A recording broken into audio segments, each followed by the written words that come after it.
This is not just any chicken. I know, it is lunch. Gondhoraj lime makes all the difference. Stop talking and start cooking. Patience is a virtue, my friend. জামাই, চিকেনে দই, সর্ষে বাটা, হলুদ আর নুন দাও। সর্ষে বেশি দিই, নামটা তাহলে সার্থক হবে। বেশি দিলে চিকেন নয়, সর্ষেই খেতে হবে। জামাই, তেল গরম হয়েছে, এবার কাঁচা লঙ্কা দাও। সবগুলো দিই, ঝালেই তো আসল মজা। সব দিলে মজা নয়, আগুন বেরোবে। জামাই, এবার ম্যারিনেট করা চিকেনটা কড়াইয়ে দাও। দিচ্ছি, কিন্তু কষাবে কে, আপনি না আমি? খাবে তুমি যখন, কষাবেও তুমি।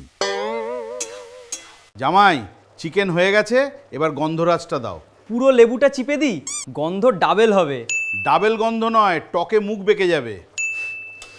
জামাই, এবার অল্প গরম জল দিয়ে ঢেকে দাও। বেশি জল দিই, ঝোলটা ডাবেল হয়ে যাবে। হোটেল খোলনি এখনো, কিপটেমি শুরু হয়ে গেছে। জামাই, রান্না শেষ, এবার একটু টেস্ট করে দেখো। টেস্টি যখন করব, বড় পিসটাই নিই। ওটা টেস্ট নয় জামাই, পুরো লাঞ্চ। বন্ধুরা দেখো, আমার বানানো গন্ধরাজ সর্ষে চিকেন রেডি। তোমার বানানো? আমি তাহলে এতক্ষণ কি করলাম? আপনি সাহায্য করেছেন, মেন রাঁধুনি কিন্তু আমি। জামাই, রাঁধুনি যখন তুমি, বাসনগুলোও তুমিই মাজো। আমি মেইন রাঁধুনি, রাঁধুনিরা আবার বাসন মাজে নাকি? তাহলে আজ থেকে তুমি মেইন বাসনওয়ালা। শ্বশুরমশাই, বাসন আমি মাজব, চিকেনটা কিন্তু ছোবেন না। কেন? রান্নায় ভাগ আছে, খাওয়ায় ভাগ নেই? ভাগ আছে, আপনার ঝোল আমার চিকেন। হ্যাঁ,